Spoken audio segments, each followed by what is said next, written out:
I fucking hate this because I do this thing and then it complains when I try and do it again. I think it like times out if I don't start using it straight away. So I got to just do this Instagram live stream key thing again. So you're streaming both on Instagram and Instagram on and YouTube. And YouTube, yeah. Okay, awesome, dude. Simultaneously.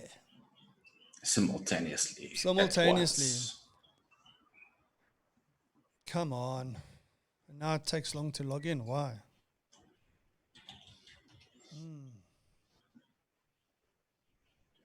Is your back, Besta?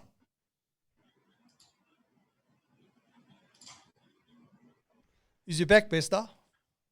I is here. I was trying to find a new. I was trying to find a new network cable. Mine is about 30 centimeters too short. Oh shit! So did you not come right to that? Well, we'll plow on. Yeah, we'll plow. No, we're going to go with this flaky Wi-Fi. Okay. I've got massive bandwidth. It's between here and the router. I think because everyone's streaming Netflix so early in the day. Yeah. In the house. Yeah. So I'm just going to check that I'm live in the right places. So we should be streaming live. I just want to see if I go to Instagram. I'm on the Bearded Fen podcast. So I was just trying to see if I'm connected to my Instagram account, if I can see whether I'm live or not. So if I go to...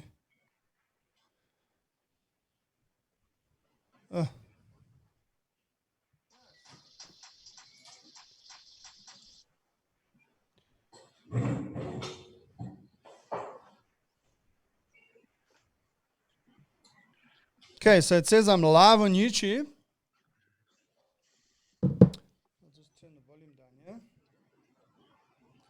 Now I just need to check that I'm live on Instagram. Just give me a sec. The Bearded Fen podcast is live on Instagram. So, let me just... Are you going to do the sound intro? Do I have to? You have to, dude. Okay.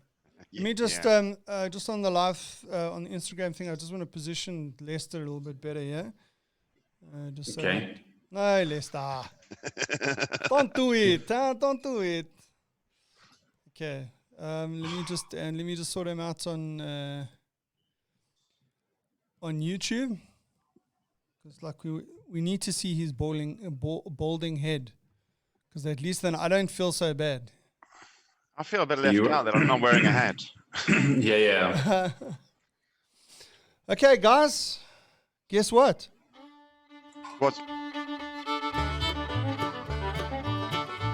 Right, welcome to Weekend Craic episode 4 with the Bearded Fen and Friends. This is where we talk shit about what happened in the last week. And try and make sense of all of it. Yeah, we only got an hour, mate. That is true. That is why I've cut the song short. Right, guys, how's it going? Living the dream, man. Living the dream. So I suppose it's always good to start with a check-in to find out how everyone is doing mentally under the current circumstances. If you were to rate it out of 10, what would you, Lester, if you had to put a number to it, what are you sitting at? Well, I woke up with temperature and a headache and a bit of a horsey cough. But I think that's got a lot to do with how much we drank last night. So well done, dude. All's good. Done. Yeah. All's good. So what was that, a 6 or a 7? I would go pushing 8. Oh, well done. Yeah. Well done. Yeah. And Mr. Brovko? I also feel well. Like I enjoy this whole business of actually spending time at the house because I travel quite a lot. So it's nice to actually finally, spend some time in the house. Yeah.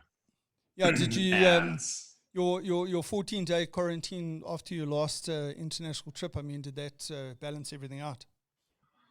I think it did. I think it was good, but that was like that wasn't as pleasant as it is now, because I was literally locked up in a garden cottage downstairs. So like I was completely isolated from everyone. For all your sins, dude. For all your sins. For all my sins. For all all your my sins. sins. But look, it was the right thing to do, in the end of the day. But like after the 14 days, it was actually quite cool. I moved back into the main house. I still kept my office downstairs in the cottage because it's quite a nice setup. Did you move that microphone closer to your face? Because you still sound like you're in the toilet. Yeah, I did. It's got to be like, it's got to be in your face, man. In your face. I can't stretch it all the way to the face. Surgically. You got to be like giving it a blowjob, right? Something like that. Andrew, yes. Demonstrate how to do it. Put both hands around that. Imagine if my mouth got hooked on there and I couldn't get it off. I'd be like, guys, call the ambulance. Like Leicester's in the UK and yeah, we would eventually call an ambulance. We'd spend the next hour just making good use of this material. It's all for the content. All for the content. It's all for publicity, mate. I think I just pulled the fucking muscle, man.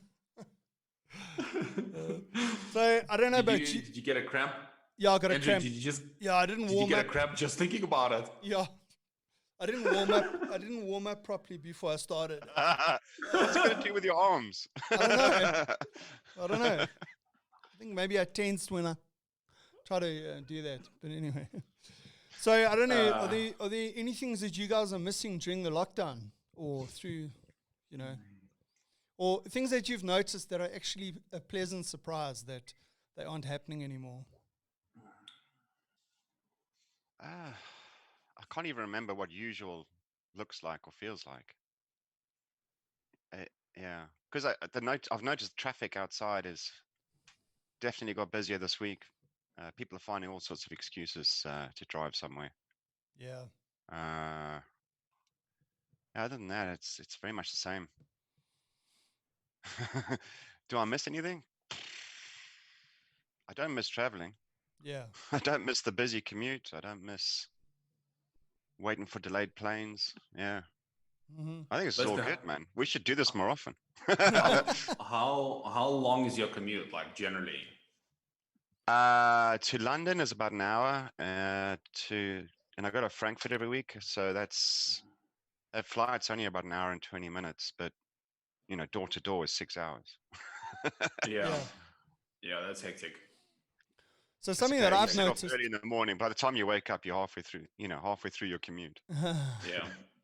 So I don't do like short trips. I do mostly like long trips. So minimum my trip like to Botswana or one of our sites in another country is generally like minimum of a week. Yeah. And I went to Canada mid-Feb, came back mid-March. That was like pretty much a month, full 1 month. Yeah, but that commute, it was at East or West Coast Canada? It was West Coast. Oh. It was West Coast. Oh. No, East Coast, man. Sorry, it was East Coast, yeah. Toronto, East Coast. Okay.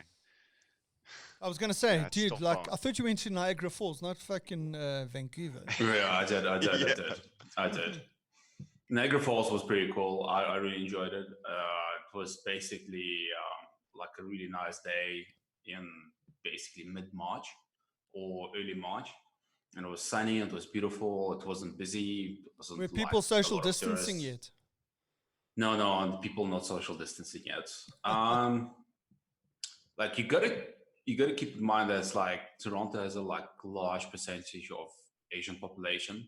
So I think there were already a lot of people who already were like out of that Asian population already wearing masks before like the news broke in the West that COVID-19 is a community transmission, and so a lot of them were already wearing masks. So I noticed that when I moved into my apartment mid-Feb, I think my apartment had a lot of people from Asia, from South Korea, from China, most likely even from Japan, and they were already wearing masks. Mm. Yeah, but I think they like do. routinely. Yeah, but I mean, like we were talking the other day, Oleg, that a lot of those sort of Asian countries generally do wear masks a lot of the time. Yeah. So something that I noticed that is not happening, and which I'm very pleased about now during the lockdown, is that I'm not getting telemarketing calls anymore. Yeah, me too. Me too. Yeah. And I was like, I agree. I got one yesterday, and it then dawned on me, holy shit. I normally get about 3 calls a day. And they're all and it's automated. I think a lot of the stuff is automated because it'll be at 4:00 every day. I'll get a phone call from XYZ Insurance. And, obviously I screen my calls, true caller, I just kill it. Do you think this is a good thing though, right? Well, it's a good thing that there's reduced calls, but if you're living on your own and you've been in isolation for so long, you need someone to talk to. So you should strike up a conversation with them. What with the machine? Hey.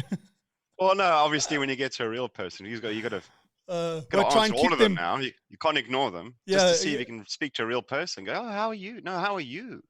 Yeah. Well, that'll be a subtle change because they're like so used to people putting the phone down on them quickly and trying to get off the call as quickly as they can. And you'll be like, no, don't go. No, not yet. Tell me more about your products. It'll change the telemarketing industry. Meanwhile, after a while they'll be the ones that say, no, I gotta go. How things have Give changed. us your number, I'll phone you. Yeah, let me phone you back. It's like how things have changed post-coronavirus. Telemarketers are the ones that are putting the phone down now. Yeah, that would be funny. Yeah, but I mean, so a news item, right?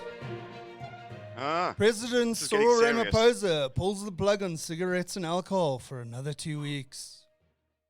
Yeah. So you're going to have some really grumpy people, hey? Yep. I mean, besides all the money that the government makes on taxes on alcohol, all the duties on alcohol and cigarettes, they're now losing all that income into the national budget. Absolutely. I mean, they might as well have just said, listen, you can buy cigarettes, but we won't charge you the taxes. It's basically the same thing. And then it would be a win-win situation because you'd keep everyone happy. Anyway. I think the shebeens are going to probably make a fortune out of this. No, dude, the cops have been clamping down on them, man. Like heavy, yeah. It's not just the cops and the army as well. Yeah. So it's they're trying to get their stocks before the public does. Well, Oleg, I don't know if you saw this the other day that there was a SAP truck that was stopped and the driver was arrested for transporting large amounts of beer. Yeah, I saw. That's not illegal. Surely that's not illegal. Well, it's not. It's the selling of it that might be prohibited. Exactly. No, like in our context, transportation as well. It's sell and transportation. Yeah. So what they were saying is that the guys from SA Brewery said that they were actually transporting it from one distribution center to another, and there was a trouble. Oh. Yeah, but I don't know. I'm this whole thing with what can be sold and what can't be sold. So, Lester, I don't know if you know this, but here in this country, if your kettle fucks out, you can't buy a new kettle. Because it's not classified as an essential item. Well, I think we've gone the other way. Oh, have you gone the other way? People are buying more stuff than if they were allowed out. The online shopping has just gone through the roof. Everyone's buying random stuff like hot tubs and you name it. Whatever you can buy. Yeah, online, hot tub I can understand. Hot tub I can understand. Yeah, but these people live in flats. Maybe they're going to put it on the roof. Buy anything. Maybe they're going to put it on the roof. We can buy anything. So and there's actually an outcry from all the courier drivers going, you guys are buying more than ever before. You're putting us at risk. Yeah. Yeah. I can imagine, yeah.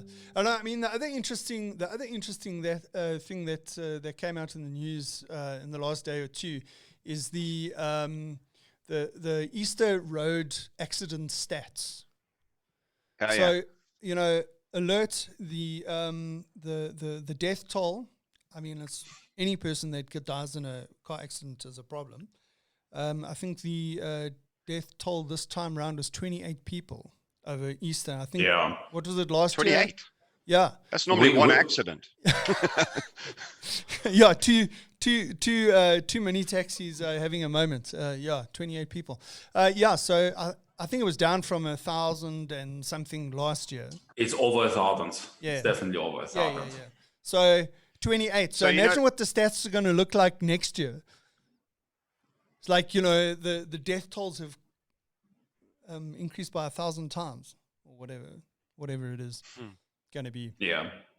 Unfortunately. But yeah. Do you know the South Africa made the news in the UK, well, on the BBC website? Oh yeah, around murder rates. The South African murder rate is normally the first week of lockdown. The same stats this time, the same week last year was like 300 and something people murdered. Yes. And with isolation, it's gone down to 78. Yes. Well, they're saying now the next thought is what? Hang on. Why are we still getting 78? Yeah. It's now moved to maybe domestic violence or what? It is domestic violence cases. Yeah. It's like we had a lot of them, like domestic violence cases. I think that hotline was working overtime. Yeah, well, they said in China that the divorce rate post-corona has gone up dramatically. Can you imagine well, I suppose, people living on top of one another 24 hours a day, 7 days a week, when they don't normally do that is obviously a change that they've had to deal with. But I think we're quite fortunate, because we generally live in fairly big houses. Can you imagine being stuck in a 50 square meter apartment in London? Yeah. Or whatever, it's for a month. That could cause some tension. Absolutely. So I have video calls with my team. We do a beer session after work on a Friday. Oh, well, we have a session every day, but on Fridays later on. Yeah. And I'm just keeping a sense of how everybody's getting on, because there's a few people that are in apartments in London. And how they're coping. And the one guy's like, I'm loving this. I don't have to travel anywhere. I'm just loving this. Please don't let the restrictions stop. And the other one's like, no, I gotta get out. And she's like finding other parts of the building that she can go to. Yeah. And what's the weather being like? I have to admit, it doesn't faze me, right? It's like I could be working like this from now on onwards. I could go into the office for the meetings or for any engagement sessions that I need to. But actually, I can handle 99% of the stuff via Microsoft Teams or any other platform. Sorry, Andrew. Yeah, I think we're going to see a different way of working when we go back, because we've proven that we can continue working in a remote state. So why do we need all these offices? Exactly. And I mean, in our case, our company has been talking about relocating from their current location downtown to Johannesburg, to downtown Johannesburg, which is back into the city. Wow. Yeah, exactly. I mean, from a security point of view, people have been a little bit concerned about having to move down there. And I mean, the suggestion has been made. What about people working remotely rather than, locating down there? And before the lockdown, there was quite a lot of pushback on that. But now I heard a story that it's now on the cards. Ooh. Dude, don't stress. That place is safe. I used to walk there 12 o'clock at night. Where, downtown Joburg? In Marshalltown, yeah. Yeah. But the guys have been complaining recently that they, if they leave the office after dark now, that it's become a problem. Yeah. That it's become a problem. Look, so with Marshalltown is very safe. There's a lot of security everywhere because number one, there's court buildings, there's bank buildings, there's like Anglo-American, Anglo-Plaid. They all have private security, right? Yeah. So the problem is once you go beyond Marshalltown. Yeah. So that's where the problem. But the guys, that's where the problem comes in. But the guys are even saying that they're not comfortable walking from the Anglo building to the parking lot anymore, which is just across the road. Come on, dude. Anyway, there's a lot of security there. Like, have you been there? Like, have you checked it out for yourself? Dude, I'm not. All I'm saying is I'm just relaying stories that people have told me about how they feel working downtown there. Okay. So, and those are the people that are working in those offices. So, I can't say yay or nay because I've never been there after 5 o'clock. I used to work there because like our building, our Anglo building is literally 3 blocks away from Anglo-American. But like we're not in Marshalltown, we're actually in Newtown. In Newtown is a little bit hairier because Breeze Street taxi rank is literally just across the block, and I never had any issues. Yeah. Anyway, we'll see what happens post the lockdown. Yeah. So I went to the supermarket. When was it? Yesterday. I was actually quite surprised how many people were there. A lot busier than it was the last time, and I have to admit I was starting to feel a little bit insecure about all these people getting into my personal space. And I see a lot of people are wearing masks now, so which they weren't before. Yeah. So I'm not too sure. I'm not too sure what because remember they were saying in the beginning that wearing masks wasn't exact. It's only if you had the coronavirus that they were recommending that you wear a mask.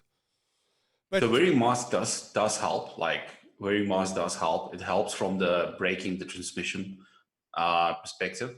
So it is a good thing because what you're doing is like even if you're infected, it's not going to help you not get infected. But if you're infected, it will help you not to infect as many other people as you can. I agree. You know, I went to the supermarket yesterday as well. Like, this is the second time I got out in a month. But I went to buy some sweet stuff. I don't know why. Me and my wife were craving for something sweet. So I bought some cake. And I went to Pick n Pay. But like our Pick n Pay is right next to Woolies. So, the place was empty. It wasn't full. Like, I got in and got out under 5 minutes. And everyone's like... they basically demarcated like queue spots, so everyone's like a meter away at least when they're standing in line. So it was pretty chill. Yeah. So now when I go to the supermarket now, I'm avoiding all the aisles that have got the snacks in it because. You serious? Yeah, because if I have snacks in the house, I freaking eat all of the shit, like in a day. A day. But something I've noticed when driving to the supermarket and back is that people aren't exactly obeying the road rules anymore. Stop streets are not stop streets anymore. I mean, before I know people used to skip stop street, but not like in the middle of the day. It's a pause street. Yeah, it's just a fucking go. Because I mean, there theoretically aren't any cars, but there are actually. I was actually thinking, I wonder what it's going to be like when they lift the lockdown and everyone starts driving around again, at like a normal level. I wonder if people are going to remember how to drive properly. No chance. No chance. No, they're going to put foot. They're going to feel some acceleration and freedom in a 30 kilometer or 60K zone. They're doing wheel spin. Oh, we're going to see madness. Yeah. Well, I've got a bit of a confession. Well, in my street they will. Oh yeah, sure. So I got a bit of a confession to make. The other day, when I went to the supermarket, I went on my bike, and then on the way home, I took the long route home just because I was out and about, and there were no cars on the road. So let's just say it was nice to be able to enjoy your freedom in the burbs with no cars around. Were you weaving on the dotted white line? Well, I was still weaving, but there were no cars that I had to try and avoid. But I told you the story that the day that the official lockdown, or the official last day before lockdown, I almost got taken out 3 times in like 20 minutes. I mean, like people had like, I don't know, they weren't thinking clearly. I think they were like all, affected by the impending lockdown, and they weren't thinking with. Yeah, I think before the lockdown there was a lot of panic. Like we had definitely like a lot of panic buying. You know that, like people. Yeah, but at before the least they weren't lockdown, going for the toilet rolls. No, they were actually. They were most of the toilet paper got sold out before the lockdown. Really? Yeah. Yeah, no, they. And I thought South Africa was exempt from that toilet paper pandemonium. No. Like it's a global thing, It's like for some reason, like if you're gonna go down with coronavirus, you better have some TP. So I mean, what's better, the story with buying all the toilet paper? I mean, does coronavirus give you the shits or something? I don't think we found out yet. You know what's happening here though, is that the people that bulk bought all the toilet paper are now trying to return it to the shops. The shop managers, it's not just one-off occurrences, it's happening all over the place. They're getting rejected. Go, no, sorry, mate, you can't bring that back. No, can't resell that. No, you bought it. Too late. You use it. You use it. Yeah. So, have you guys developed any new habits, either good or bad, while under the lockdown? The alcohol consumption's definitely gone up. Because we can restock. Yeah. Nice. Yeah. Yeah. Well, I've officially run out of alcohol. Completely. Well done, Andrew. I wonder if I could, courier something to you. Yeah. No, I just wish we had. Really? It's gonna get stuck at the like. So how it works in South Africa, because I ordered some computer parts online, right? And the shipping company needs an exemption from the courier to show that basically they're basically providing essential goods. Since it's an IT company, they're basically providing essential goods during the lockdown, so they got an exemption, so they were able to ship it. But unless you have that exemption, you won't be able to. So the courier company will take your goods, but they will just keep them. Yeah, well, they're not going to get an exemption for alcohol, I'm sure. Yeah, this comes back to what people consider critical. So despite, the whole world is able to go to, despite the lockdowns everywhere, could still go and buy food from the major supermarkets and shops. Yeah. But then after that, each country seems to have its own anomalies. So in France, the chocolatier shop is still open. That's an essential the item. bakery where you can buy your cakes and your breads, still open. The wine shops, still open. And everyone thinks this is quite normal. And it's probably this, this is such a part of the culture that if you close those, there would be pandemonium. Yeah, but most likely. So what do you think the US regards as a critical shop? A gun shop. Has to stay open. First time, bang, literally. What? Excuse the pun. Yeah, guns and ammo shops still open. You serious? Yeah. You serious? Wow. That's. Well, at least they got their priorities right. Yeah, but then I heard Australia had a unique one. Yeah. What do you think that would be? Oh shit, I don't know. The wine shop. I don't even want to know. I don't know. I don't want to guess. I think. And that's what I thought. My mind went the wrong direction. Yeah. And no, it's toy shops. Really? It's toy shops. That's cool. It kind of makes sense. It makes sense, yeah, because you got to keep those kids entertained. Yeah, well, you can't give them a gun to keep themselves entertained. Yeah. Let them Stop exercise playing the with Second the Amendment. Yeah. Yeah, that's so Lester, you said your bad habit is alcohol consumption. Yeah, it's become a norm, and I don't know. I mean, I consciously didn't drink one day this week. I was like, okay, yeah, it's fine. This is still under control. It's fine. The very next day, I was like halfway through a glass of wine. I was like, and I realized I was drinking again. What? When did this happen? How did this get here? Shit. And Oleg, you got any good or bad habits that you've acquired? My good habits is that I started sleeping better. So I started sleeping earlier. And I started like putting on some like chilled, relaxing meditation stuff just to like ease me in and like prepare the mind for going to sleep. So that's been working quite well. And I've actually been feeling much better because I've been getting really good night rest, waking up like normal, getting in the routine during the workday. The bad one is that I started drinking more coffee. Oh, I've started drinking less coffee. Can you believe it? I started drinking more coffee because, like, my parents, the last time I saw them when I was in Germany, right, they bought me like literally 3 kilos of coffee from different parts of the world. All right. So, like, I have all this coffee, you know, that I could drink, and I have like a coffee maker and everything. So, like, generally, my morning starts with a freshly brewed cup of coffee, you know, but then it doesn't stop. So, I just keep on drinking coffee during the day. Yeah, well, so, you know, when I'm in the office, I probably consume between 8 and 10 cups of coffee a day. Yeah, no joke, serious. While I'm in the office. And occasionally just real coffee or just some No, water? well, it's no. This coffee. is like proper jet fuel stuff. No. I don't drink that jet fuel though. Hey? Remember, I take my own coffee to work. I take I take that Nescafe Gold, and I probably have like 8 to 10 of those a day. At home, I think maybe if I'm having 2 a day, it's a lot. So it's a habit that I have. Clearly a bad habit that I have in the office, that, you know, like whenever I want to have a break from whatever I'm doing, then I get up and I go make coffee.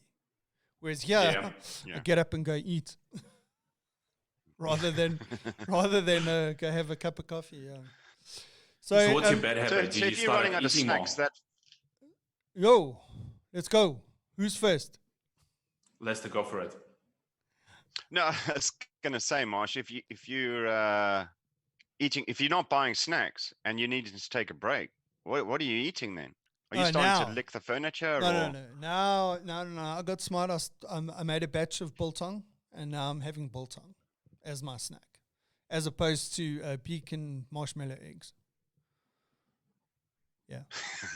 Easter's over, man. I know.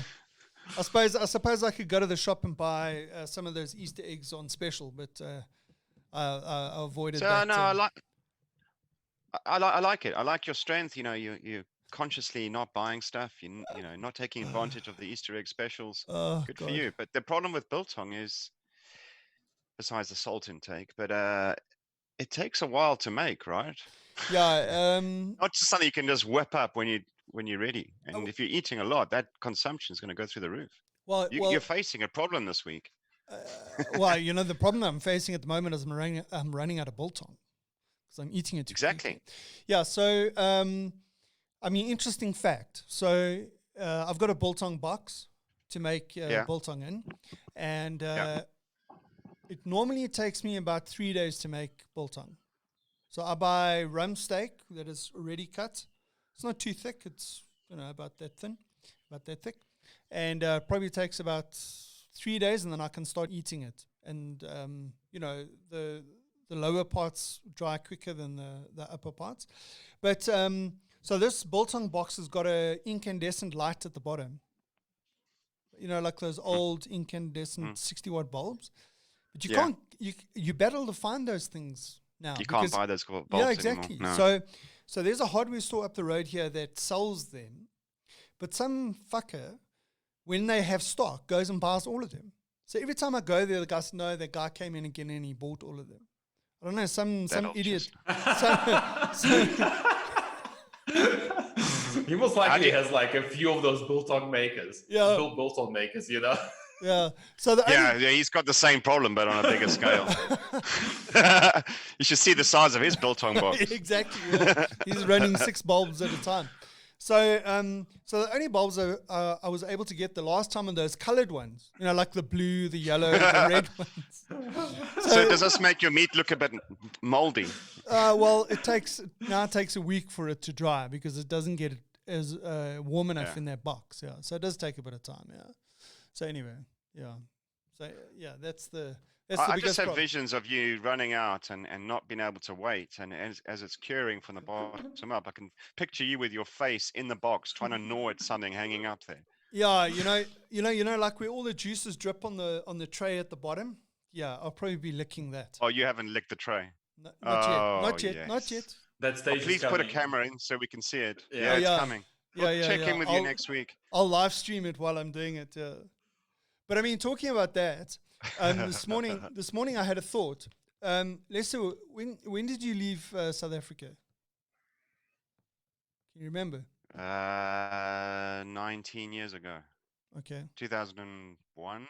Okay. So did you Yeah. leave before or after Big Brother in South Africa? Were you here when they had Big Brother for the first time? Before. Before. No, So I left before, yeah. you left before. Okay. So, I mean, so you wouldn't remember, you obviously didn't watch Big Brother back in the day? The South African one? Well, it was big on the TV in the UK, and then went overseas. So yeah, the only time I ever saw it was there was one where they actually took someone out of the UK house and put them in the South African house. Oh, really? So we had coverage of that. Yeah. Holy shit! Don't ask me what series. I didn't watch it that much. Yeah. So I was thinking this morning, with this whole lockdown and being in the house and all that kind of stuff, I was thinking I wanted to go and see how long they were in that Big Brother house, the first Big Brother in South Africa. How long do you think they were in that house? 5 weeks. Got no idea. 6 weeks.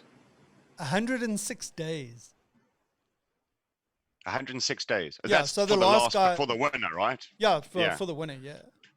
I mean, imagine going into that show, knowing that you were going to be there for over 100 days.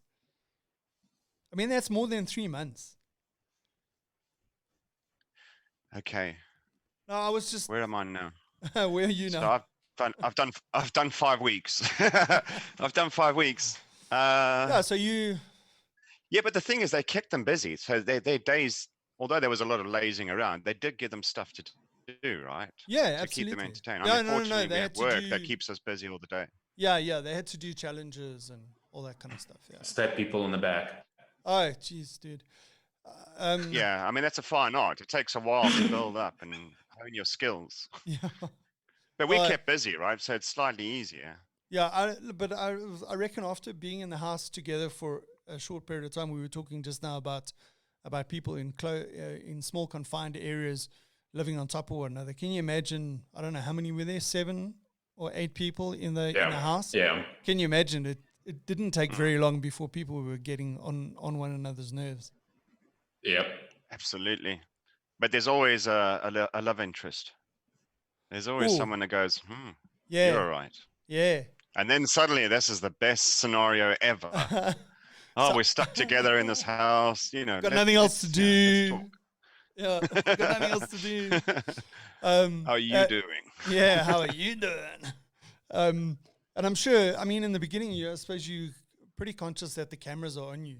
But I'm sure there is a point that you get to a point like you forget about the cameras. Yeah. Yeah. Yeah. Yeah. So I mean, you're talking about reality TV shows and love interest. I've been watching The Bachelor, the South African version of The Bachelor, and all right. Geez, dude, you see how these women are getting on one another's nerves and how they. I mean, it's like it's quite amazing to watch.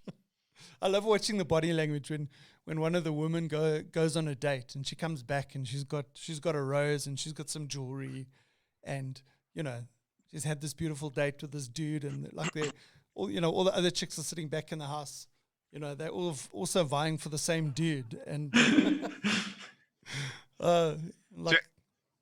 it's a great recipe. Yeah, it's the same reactions all over the world, right? The same thing happens. Yeah, with all the women competing, and it's an interesting recipe for the psychologist to analyze. Well, we actually, the UK did something a spin-off, I suppose, of that, where not really.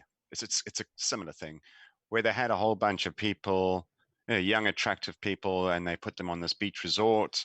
And they lived with each other for a few days. Yeah, and Paradise Island. It's like that. Yeah. Except a week in, they brought their exes. Yeah, I saw that. They brought their exes in. Yeah. And they weren't expecting it. And suddenly it's like, Yeah, no, what like are you they're getting doing into here?" this new person, and all of a sudden their ex is in the house. Yeah, So and then suddenly the ex is flirting with your roommate. It's like, well, I used to like her. I'm not sure now. And so it goes on. It's just turning that little screw a bit harder. yeah. So I mean, that's what I loved about watching Survivor. You know, I got a bit bored Yeah. with it now, but in the beginning, I was always fascinated about how they had the ability to mix it up. You know, like, you know, create some tension. And so, I mean, and I actually found out that they actually had contracting psychologists that were helping the producers of the show create these environments for these people where they start getting, you know, obviously changing alliances and all that kind of stuff. Yeah. Very interesting. I love It's got to have psychologists in there. Well, I love watching those Otherwise- reality TV shows. Do you guys have what is it called? I'm a Celebrity, Get Me Out of Here. No. It's a bit it's a bit difficult, but basically we ship a whole lot of celebrities who want to get back in the limelight as part of their promotion, their image promotion, and becoming more famous again. So that the lesser known celebrities are all shipped off to basically the jungle in Australia, where there's spiders and snakes and everything else, and they just put in there and they have to stay. And it's a bit like Big Brother. So you can watch them all day long online. Oh yeah. But they make them do challenges which are just excruciating. Yeah. You know, they put them in a pit with a whole bunch of snakes, or make them eat stuff you wouldn't normally eat. Sounds like. And just to watch these guys, what they go through just to make a name for themselves is just ridiculous. Yeah, yeah. So Oleg, you'll everyone likes to watch a celebrity fail. No, I don't do reality TV shows. Hey, you don't? I don't do reality TV You shows. don't do reality TV shows? Yeah. Not even things like Fear Factor, and not even like the interesting ones, like, what's that traveling one where they're in groups and they have to, Amazing Race? I used to watch the traveling one. The traveling one was really cool because, like, yeah, I like seeing new places and I like the whole vibe of traveling. The traveling one was really cool, but like What's I the never traveling really one? got. I think it's Amazing Race. Amazing Race. Yeah. So, and they also got to I know do it. these like tasks. You know, they got to get like a clue card. So they'll like the last one I watched, they were like, let's say they were in Thailand or something, and then they get to they've got to go to a market, and then they've got to make a traditional dish, and only once they've successfully made the traditional dish do they get the next card, and then they go to the next destination. I must admit, I actually enjoy that one. Probably out of all the reality TV shows, I probably enjoy that the most, because that's not like it's you know, challenges and competitive. Yeah, it's competitive. Yeah, absolutely. But it's competitive, but it's like it's competitive from a perspective. It's a race, you know. So it's like people like that are in the groups, like partners. They have to work together, right? Yes. And you can see how dynamics changes. It's like when the push comes to shove, and people are under pressure. You can see like who starts to break down first because they're tired, they're physically exhausted, you know, mentally exhausted. Yeah. So, let's see. We're talking about. So have you thought about this from a perspective? Yeah, I was just saying on that kind of stuff. It was this groups of 2 and 3 kind of doing these challenges and trying to race across a country they're not familiar with little to no money. Think about the film crew behind them. There's probably more in that film crew filming than doing it than there is actually in the race. And of course, people are going to make way. There's a massive crowd with TV cameras. Just get out the way. Just let them pass. But get back to normal. I've always wondered. We should have a show watching them, watching their contestants. Yeah. But I mean, this is the thing. I've always wondered how they actually produce the show. You know what I mean? Is it like, I mean, we're watching it and you think it's like all happening like this. I mean, is it really like that? No, it's most likely not. So like, because Brian, a friend of mine, Leslie, you won't know him, but Oleg does. Brian, he's one of my mates here. His girlfriend, she went on The Voice here in South Africa, and he went to a couple of the episodes, and he was telling me how they film it. And I mean, it's basically it's like, you know, they've got the live crowd there. They've got the show, and I mean, it's live, so it's not recorded, it's live. And he says, like, during the ad breaks, the guys are running up and down. Okay, move the camera here, do this thing. And okay, 30 seconds. Okay, 5 seconds. Okay, the crowd, please start clapping. You've just seen the best artist you've ever seen in the world, you know. Okay, live. And then they're doing it, hey? Can you imagine what the pressure's like for the people that are working on that crew, hey? I mean, it's unbelievable. Yeah, it's a high-pressure environment. Yeah. Talking They about high can't be pressure doing that though. in lockdown, though. Hey? Those days are over. Lockdown days have brought an end to all of that stuff. Yeah. Our TV shows now, like I was watching one last night. There's a sort of techie show that BBC does in the middle of the night, and they normally go to places and check out new gadgets and technology and whatever. So basically, the two presenters are now sitting at home, and it's like this. This is what we're now watching. Is a scene like this using some web-based bridge video conferencing system at home, and you can hear the dogs in the background and the kids banging on the door, and it's like trying to make a program here because there's nothing else we can make. Yeah. Because I see Trevor Noah's also done that kind of thing. Ellen DeGeneres has done it. You know, a lot of these guys that are, you know, got those live TV, those late night shows, they're all doing stuff every day. I mean, they've had to pivot. But are they still going into the studio, or are they? No. They're doing it from their houses or their apartments or wherever. Yeah. So I mean, it's a different creative kind of situation that they found themselves in. But obviously, you know, the guys that are good at what they do, they pivoted pretty quickly. Yeah. I mean, I am loving this. It's forcing people to think of things a different way. The normal stuff that we just got used to, and now having to think different things. Like like Nandos here, which is the same chain as you have, but slightly different menu. What don't they have? It's chicken? taken off. No, they still have that. They don't have the same. I'm not going to go into that. Yeah, the point they don't is, have the same menu. Those are all shut now, right? So how do they still make money? So and they're not alone. There's a few of the chains that are now coming out with to continue promotion of their brand. They're coming out with online recipes. You can make a Nando's meal at home. Yeah. And the Nando's one I'm doing specifically because it's had such good reviews. There's now online, you know, people are saying we've got to add this to the Nando's menu. Got to have it on there. How do we campaign for this? This has got to happen. But I mean, obviously they're providing their stuff for free. I mean, how do you think that they're not generating any money out of that? But they're just keeping their brand.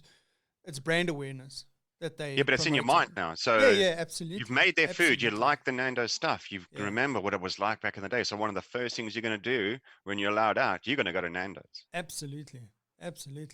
Actually, I feel like Nando's now, you bastard. Yeah, there you go.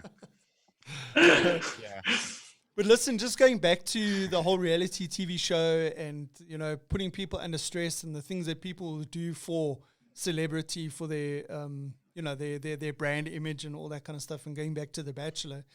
Oleg, you'll enjoy this. This last episode of The Bachelor made some of the ladies, I think 4 of them, they had to do something to prove, you know, their love for the guy, I suppose, in a way. He gave them a challenge. They had to go to the Orlando Towers and bungee. You serious? Yeah. You joking? Yeah. When are we going to do that, Andrew? No. Dude, come on, man. Come on. Not happening. Not happening. Dude, I'll go with you, man. Not a chance, man. Not a chance. I'll jump first. You go after me. I'll come back down the lift. It's not happening, man. I'm so shit scared of heights. It's not funny. I'm so shit scared. It's dude, one even way watching, that you can step over your fear. You know, like you just take one step and that's it. Dude, I was watching that episode. I was agitated sitting here watching on the TV. I was like, my palms were sweaty. I was hyperventilating, watching these chicks jump off the towers there. Listen, but The Bachelor had to do it. It's bungee jump, you know. They got the two. They got two. The bungee jump inside the tower. No. It's between the two towers. Yeah. between the two cooling towers, they've got like one of those suspension bridges. And then from the center, you jump off the center in between the two. Oh, okay. And they've painted the the towers very nicely. So apparently, when you jump, because Peter Belzal, this other buddy of mine, has done it. He said that like when you jump for it, it's just like these, this like graffiti on the side. You can see like the images. You can see the images of like just going past you. Yeah, it's pretty cool. Yeah. So if you want to see what it looked like, if you go to the Mnet YouTube website, they've got the video of those women jumping off the towers there. So all of them did it. Yeah, there was one that didn't, but she had already told the Bachelor beforehand that she had back issues. But he invited her just to get her out of the house. But so the 3 women did it, and then the Bachelor had to do it himself as well. Oh, that's fair. Yeah. Hey, I can hear Hardy does. Yeah, that's on my side. Yeah. Definitely on my side. They must fucking eradicate those things, dude. If there's anything that irritates me, it's those. Hey, dude, so have you seen my new Bearded Fen podcast? It's pretty cool, man. Eh? How do you like the new T-shirt? Who did the sketch? The artwork. The guy that did my latest tattoo, a guy by the name of Monkey. He's got a Monkey, right? His name is Monkey Design. Designs. Yep. Yeah, so he works out of, shout out to Monkey. He's a tattoo artist that works out of Fallen Heroes, and so I decided to commission him to create a logo for me. And before I could even send him any ideas, a couple of hours later he said, "Hey, dude, I've done something for you. Tell me if you like it or not." And I was like, "Hey, fuck, I love that." Yeah, that's cool. No changes. The one challenge here, your beard gets longer and longer, right? Does that mean we're going to have to update that every couple of weeks? No. I'm starting to look like the proverbial caveman. I do realize, but that's because I can't seriously from where I'm sitting. I can see your nose, but below your nose looks like all part of the same T-shirt. Oh shit! So so every year we have the Cancer Association Shave-a-thon. Yeah. I mean, seeing that I've got no hair to shave off, they said, well, I wasn't going to shave my beard off. That was one thing I wasn't prepared to do. But the other thing it's for a good cause, man. For a good cause, yeah. No. I said, you know what? Okay, it's for a good cause. I will shave my beard off if one of the senior managers shaves his hair off. I had no takers. So I still went and donated. It's not like you pinpointed one person. You gave an option. That's out there, guys. Well, I did pinpoint one person, which was our senior manager in our team, but he didn't take up the challenge. So the other thing that they'll do is that they'll color your hair or whatever, and then you pay your donation, and then they'll color your hair. So what I did is I spray painted my beard silver. I'm gonna send you a pic of what it looked like. I was like, oh my god, oh fuck, maybe I must do this because I don't actually have any grey hair. Yeah, it's bizarre. It's good though. That's good. Yeah. That's good. Not bad. I'll take it. I won't ask about the rest of your body and whether that's going grey, but yeah. Yeah, let's just say I'm going to become the silverback gorilla very soon. Yeah. So, so what were you talking about? We were talking about the shave-a-thon. There was something I wanted to say before that. What were you talking about before that? We were talking about the bungee jumping. How do I do Movember? Well, did this beard start when you started doing Movember? No. The beard started at the end of 2013. I went and I did a bike ride. I rode from Joburg to Cape Town. Did a 5,000 kilometer round trip. Yeah, okay. And I just stopped shaving. I know the era. Yeah. Yeah. Yes. You know around about what was happening at that stage. Okay. Yeah. No, it makes sense. Yeah. No, because you did Movember a few years before that, I think. Yeah. And I've got to tell you this story. I mean, Oleg knows this. Is that my ID card, my access card for work, has got my photo on there from when I did Movember. And I've got this pedophile trucker. Oh, the handlebar. And the thing is that every time they update our cards or whatever, they don't. all they do is they message me and say, hey, by the way, you can pick up your new access card. They never ask me to come and get an updated photo. They just say, okay, here's your new access card, and they use the photo that they've got on, you know, Well, they don't want to file. offend you. You know, how do you subtly say, do you want a new photo? Well, they could ask. Or do they not sit there and go, are you sure you're the guy on this? I can't give you this car because you don't look anything like it. Exactly. But can you imagine, fortunately, I updated my passport, about 2 years ago. But before that, my passport photograph, I had no facial hair. So now, can you imagine when I get to the airport and the guy's going, maybe not. Maybe just, you know, show us the eyes. Yeah. Yeah. So hang on. So in this new technology days where everybody's using Teams and other, other different applications for work, which now has pictures associated with your character.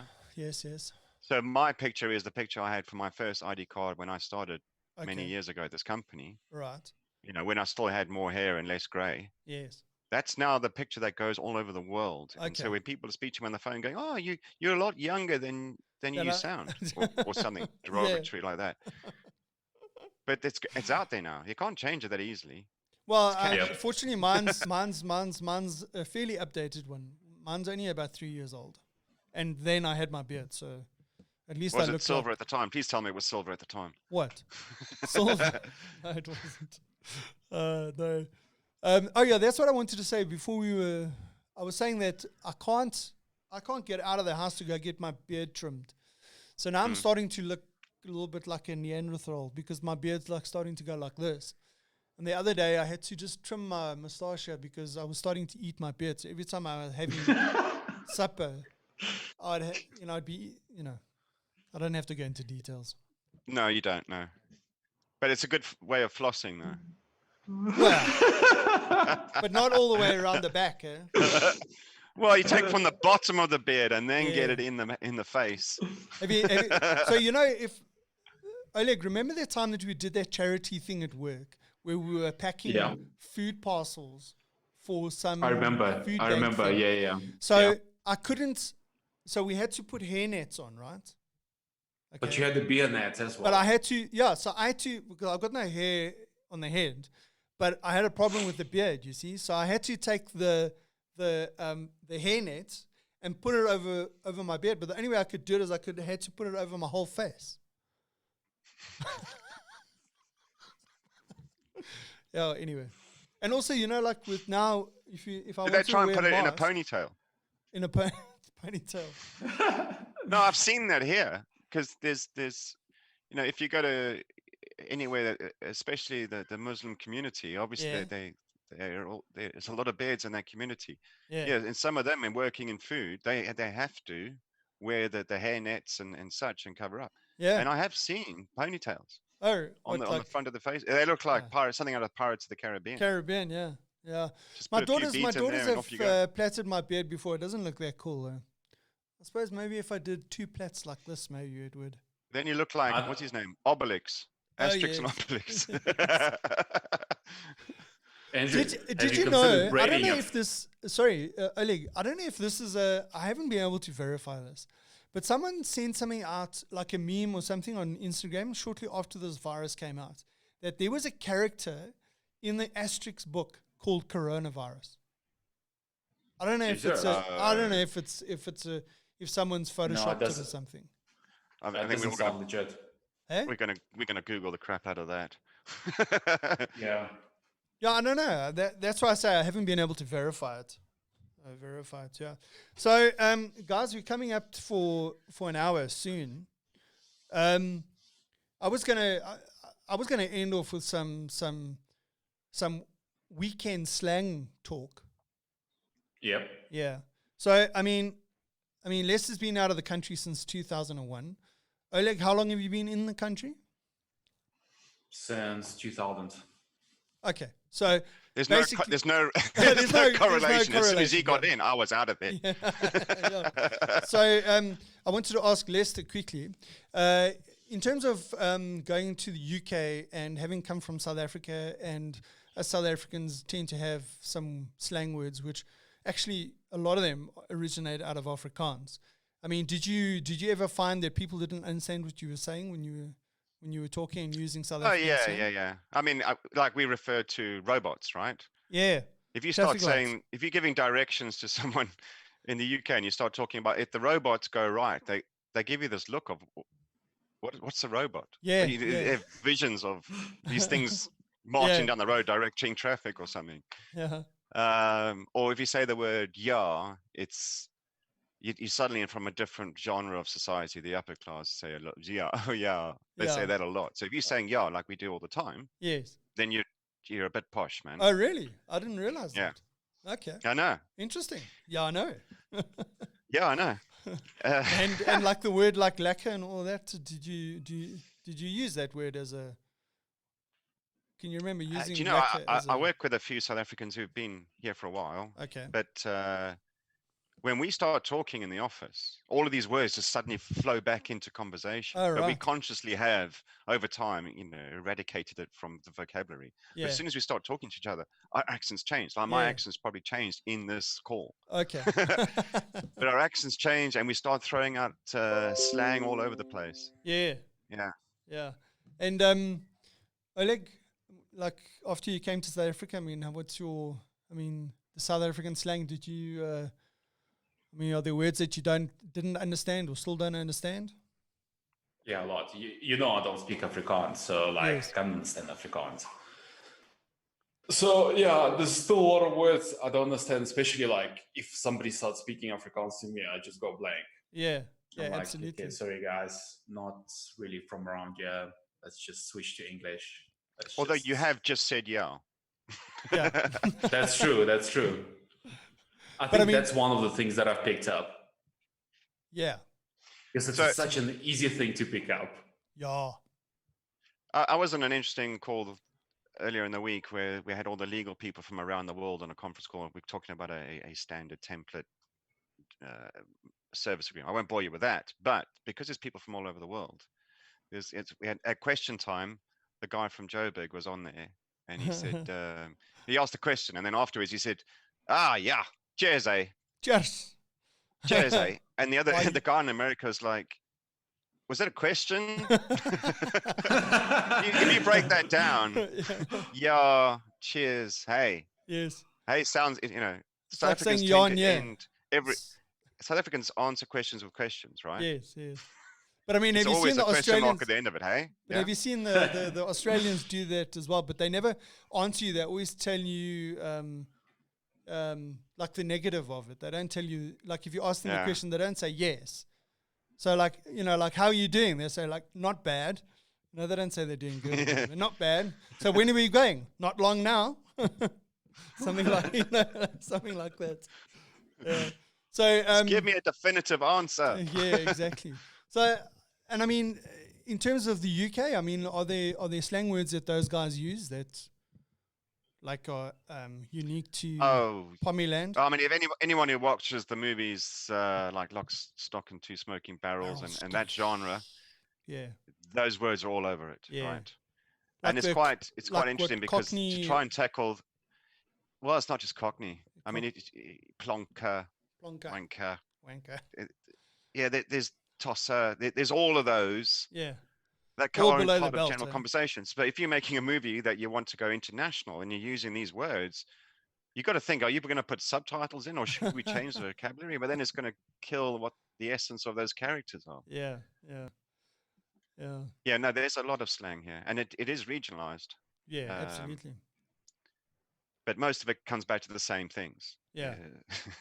But I mean, the thing is, but at least as South Africans, if we hear those slang words, we understand what they mean as South Africans. America, not so much. Yeah. America, not so much.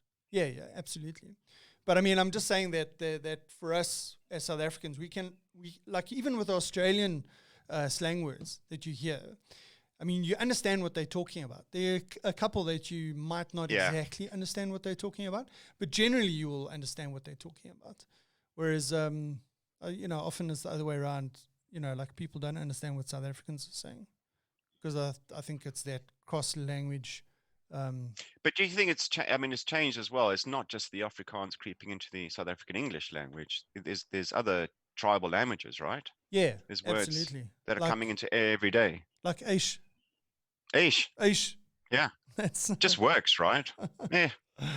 I can remember working on the mine.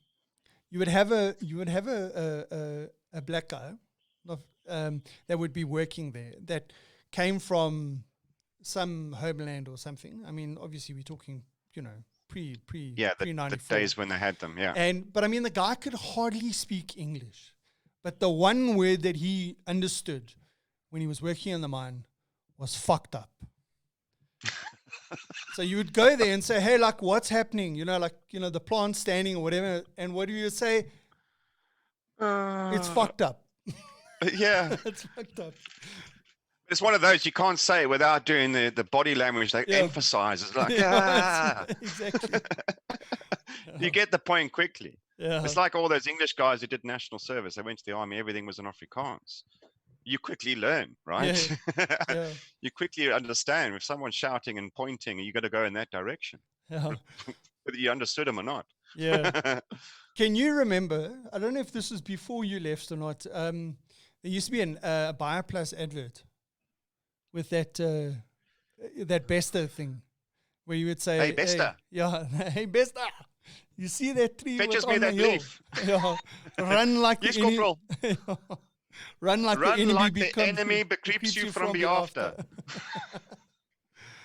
Yes, corporal. Direct Not that leaf, the other leaf. Yeah. Go back. I brought that one too. So Besta's being clever now. Bring me that tree. Yes, so, I mean, that's a remember. direct translation from Afrikaans. Yes. Run like the enemy but creeps you from the after. Anyway, dudes, we up for an hour. Awesome stuff. Things are starting to get silly, which is probably going to be the best. Starting. Anyway, so we got to end off. Have we covered off the week's news? Is there any shout outs you need to do? I don't know. Any events coming up online that we need to advertise? Yeah, there are plenty, all online. Not that I've been made aware of. There are lots of South African artists that are doing online live streams, and people can donate towards their cause. Some people are using Zapper and SnapScan. So go watch your favorite artist online. They will advertise on Facebook. So give it a bash. What's happening in the UK, dude? Anything interesting? No, I think the one interesting thing that came out this week and linked to the virus, there was a 99-year-old army veteran, Captain Tom Moore, and he wanted to do his bit. He's 99 years old, and he wants to do his bit to try and raise funds for the health service. And the guy is 99 years old. He's got a walking frame. So he said, oh, you know what? I'm going to walk 2.5 Ks, pretty much around his garden a few times. All right. And if I can raise £1,000, then I've reached my target. It hit the news, and so he finished it this week. He finished his 2.5 K. It took him a few days, but he's raised £20 million. What? Holy shit! £20 million. Yeah. Holy shit! So one of our guys that works with us, Mark Krug. Oleg, can you remember the details of what Mark was doing this morning? He was running how many kilometers? 33K. Yeah, in his driveway. Running up and down his driveway. I think I said last week that there's that one that was running up and down the stairs in the house, and he climbed the equivalent of Mount Everest, and everyone was like, that's just mad, and that's brilliant, that's all these things. And his mom's probably sitting there going, we're going to have to change those carpets. That's going to cost us a fortune. Or maybe you can get a sponsorship. Anyway, guys, thanks so much, man. It's been awesome, as usual. And we'll catch you chops next weekend. Cheers, Chop. Awesome, guys. Have an awesome weekend. So before you go, Oleg, do you know what a chop is? A chop. A chop. Yes. What? Yeah. Is it a pendejo? Pendejo. It's a pendejo. Yeah. So Lester and I were chatting last week, and we said, it's always good to give your followers like a name, a group name. What's a collective name? You know, back in collective noun. Yeah, collective noun. Thank you very much, Lester. I've forgotten my high school English there. So anyway, what do we say? It's either the Chop Squad or Choppers. We got to think which one lands. Choppers reminds me just like of a supermarket in Botswana, supermarket chain in Botswana. No, that's called Choppies. Choppies. It's the same thing, man. Choppers. Same thing. Okay, we're not going to call them Choppies, okay? But we'll call, I don't know, maybe Choppies is on the line. So it's Chop Squad, Choppies, or Choppers. I like Choppers because there's like a little bit of a motorcycle. It's the bike thing, yeah. The bike and thing Choppers can be a boy version. We can get the Choppettes for girls. Oh, yes. And you reminded me, like, with the whole collective story, I've been watching Star Trek. I know. So what are we going to call them? Klingons? No, the collective is Borg. Borg. Collective of what? You never watched Star Trek, right? I told you, man. Okay, cool. So, like, Borg is the collective, you know, they're all wired into the same system. So they basically, yeah. Okay, that like, that was like Star Trekking across the universe. I'm only going forward because I can't find reverse. Yes, yeah. Something like that, yeah. The new one is actually quite good. Oh, and one last thing before we go. While you were trying to sort out your network cable, Lester, Oleg had to go and change his chair. What? Yeah, because he doesn't have a comfy chair. He had a squeaky chair. It's just squeaky. He's got a squeaky chair. I've got a squeaky chair. It's more squeakier than that. Yeah, sorry, man. I was trying to make a reference to Monty Python, but yeah, bring out the comfy chair. Yeah, I think. I wonder if we would get into trouble if we played some Monty Python on the live thing. Yeah, you would get demonetized, dude. Well, I'm not making any money, so who gives a shit?